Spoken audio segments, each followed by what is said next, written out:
Time to light this joint on fire. No one will take you higher. Time to light. Hello, and welcome to the very first edition of Naked Philosophy. I'm your host, Tracy Healy, and I'm looking forward to sharing with you thoughts and ideas that interest and intrigue the mind, all uncensored and unadulterated, hence naked.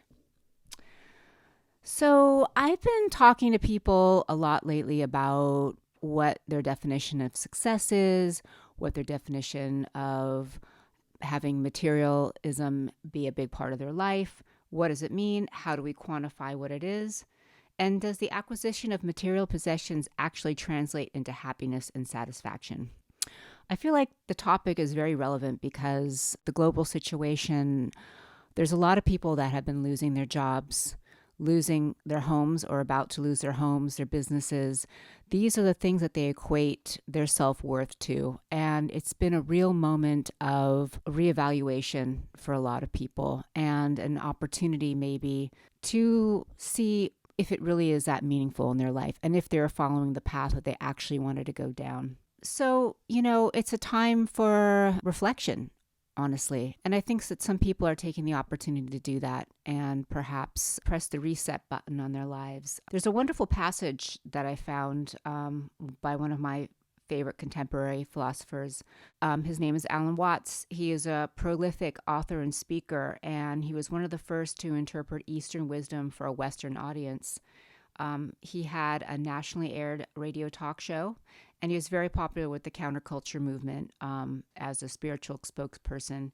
And he wrote and traveled regularly until his passing in 1973. I highly recommend exploring his work further and his numerous recorded lectures. So here's the passage that I want to share with you. What do you desire? What makes you itch? What sort of situation would you like? Let's suppose I do this often in vocational guidance with students. They come to me and say, well, we're getting out of college and we haven't the faintest idea of what we want to do. So I always ask the question, what would you like to do if money were no object? How would you really enjoy spending your life?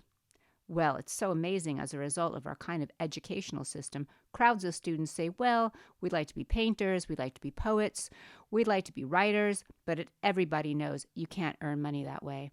Or another person says, well, I'd like to live in an out-of-doors life and ride horses. I say, you want to teach in a writing school? Let's go through with it. What do you want to do? When we finally got down to something which the individual says he really wants to do, I say to him, you do that and forget the money. Because if you say that getting the money is the most important thing, you will spend your life completely wasting your time. You'll be doing things you don't like doing in order to go on living. That is to go on doing things you don't like doing, which is stupid. Better to have a short life that is full of what you like doing than a long life spent in a miserable way. After all, if you do really like what you're doing, it doesn't matter what it is. You could eventually become a master of it. It's the only way to become a master of something, to really be with it. And then you'll be able to get a good fee for whatever it is. So don't worry too much. That's somebody is interested in everything. Anything you can be interested in, you will find others will. But it's absolutely stupid to spend your time doing things you don't like in order to go on spending things you don't like, doing things you don't like, and to teach our children to follow in the same track. See what we're doing? Is we're bringing up children and educating them to live the same sort of lives we are living, in order that they must and may justify themselves and find satisfaction in life by bringing up their children to bring up their children to do the same thing. So it's all retch and no vomit. It never gets there. And so therefore, it's so important to consider the question, what do I desire? Oh, I love Alan, man. He always hits it on the head for me. He is so articulate and just gets down to brass tacks, What do I desire? I feel like we are never really given an option many times, especially when we're growing up and our parents are kind of dictating where they want our path to go, or we just never really stop to figure out what makes us happy. We're told from a young age that if you follow a certain formula, you'll grow up to be successful. Successful by what definition? The status quo's definition of success? Acquiring a lifestyle that perpetuates the consumer mindset, the position of power that it's tied to, Oh, what do you do? That's the always the standard party question. What do you do? Well, I train monkeys.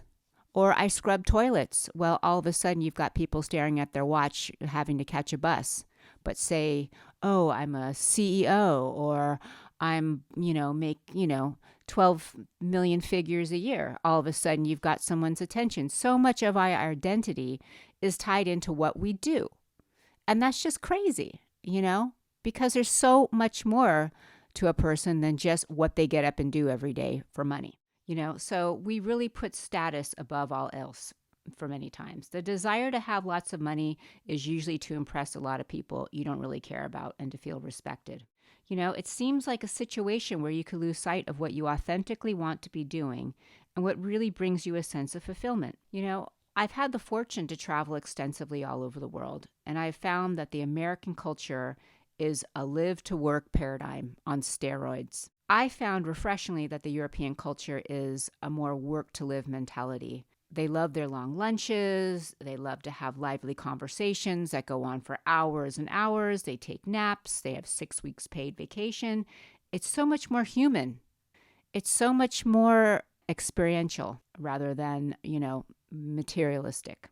Because people there work shorter hours and they do earn less. But the focus isn't really trying to get materially rich. It's the riches that come from having the time to spend enjoying family, friends, meal times, and vacation in a relaxed and more present manner. I just love that. When I get off the plane and it takes me a couple days to kind of get out of my American bag and I start to settle into the lifestyle, wow. It really suits me for some reason. That's just me though, I feel like time slows down and I see things clearer. I hear sounds better. I listen to what people are saying instead of hearing my own thoughts and going a mile a minute in my head, which is a problem that I do have because I have a very fast mind. I'm just more present and I really, really like the way that feels. I feel like I'm just living more in the moment. I'm being present. I'm looking at this person. I'm hearing their words. And I'm really, really being present for them and responding in such a way where they feel heard. And it's just so much more rewarding to me. So what does all this mean? Okay. I think balance is the key. 2,300 years ago, Aristotle talked about the golden mean, a balance between excess and deficiency. For example, if you are thinking that only money is the answer, you will find yourself unhappy. Sure, we all want nice surroundings, a comfortable life, but striking that balance between work and life outside of work seems to be the key. I've noticed that millennials and Gen Zs are starting to open up to a new paradigm. They're all looking at past generations that bought into the American dream and are seeing a general dissatisfaction amongst many, as well as the fact that many are just getting out of school and there are no job opportunities. So basically, they are promised all these, amazing things will happen to them once they graduate and only to find that there's nothing there and they're moving back home with their parents. So they're starting to look at a plan B, and perhaps that old paradigm of, get a job, get a house, get a mortgage, have kids, doesn't really work for them. It doesn't seem like it's a lot of fun. So the next generation is starting to adopt this less is more ethos. And I'm all for that. I am 100% behind that. In fact, I really tell my kids, that's the ticket. That's the ticket. Getting slogged down in this everyday grind year after year after year. And you're like a slave to your stuff and you're chained to it. And the debt slavery and all that stuff. It's terrible. There's a lot of sleepless nights and a lot of worry. Everything is so precarious, especially now. So I think the idea of living smaller and more sustainably and curating experience over material wealth and following a more passion-based vocation instead of a job is genius. I just love that idea. I think if the generation now really gets on that train, there could be a really, really interesting future ahead that's just a lot more human and a lot more kind. Creating an intentional community. People are really starting to lose their jobs and homes and lifestyles, and they're taking this time to maybe seeing that maybe living in a commune or an intentional community setting could be very, very beneficial, where people bring their expertise to the table and everyone kind of shares in that and creates this really nice intentional community where everyone lives and shares together. It's a more creating a self-sustaining model for living. And it's definitely a more hands-on approach that I think would give a person more true meaning and a sense of purpose instead of sitting at a cubicle all day long, pushing pencils and doing meaninglessly work, worrying about bills until you take your last breath. I know that. I've heard that story so many times, and it's happening right now, and it's a tragedy. It's a true tragedy for the millions of lives that will go through their life feeling desolate, meaningless, bitter, tired, and uninspired. It's heartbreaking to me. Personally, in my own life, I am moving away from gathering more material things. I'm getting rid of stuff as much as I can. I'm paring down everything to the essentials, things that actually have meaning to me, that have use to me, have purpose to me, my music stuff, my art stuff, my books, my paintings. Everything has a real kind of personal sense to me and an intention. Instead of just buying stuff to fill up a room, I'm really moving away from that. I bought 20 acres in Oregon, and I'm building up a compound kind of situation, more off the grid, very low carbon footprint, growing our own stuff and kind of incorporating that intentional community lifestyle into my future. I really love that idea so much. I would love to create that kind of a situation where perhaps different ages and different old people to young people can all live together, and we can all share our expertise with each other and our life experiences together, and we can mentor each other. I just think that sounds so interesting to me. So I have a feeling this is something that we're going to see more and more. I honestly do. And so I'm super excited to move into that phase where, something new and something different, and feeling more connected with nature and a part of this planet instead of feeling like this foreign object, that's always fighting against nature and feeling I'm dictating when I'm not. Humans need to get over that.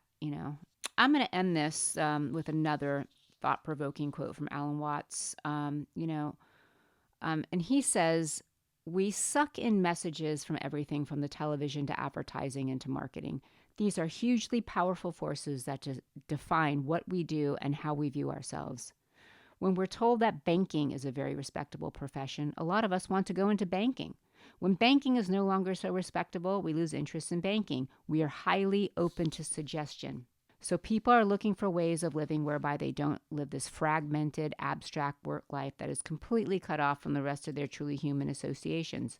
And so we are facing a very big revolution in which our young people want to return to reality.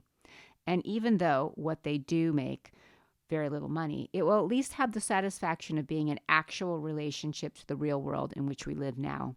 I don't know the detailed answers to all that, but this is what is coming. It will be very disruptive of things as we know them, but better by far. Better by far to live in contact with the actual here and now and live a life of perpetual suspense, waiting for some gorgeous thing to turn up, but never does." Profound. And I'm hoping that you'll take this conversation home with you and just find an opportunity to perhaps delve into this and go a little bit deeper. Maybe you can start thinking about how this relates to your own life, and perhaps you're ready for a new paradigm change, or you just think I'm totally out of my mind. Whatever you think, I'm really glad you listened today. I look forward to the next time, and until then, this is your host, Tracy Healy of Naked Philosophy, signing off. Until next time, have a wonderful day. Bye-bye. Time to light this joint on fire.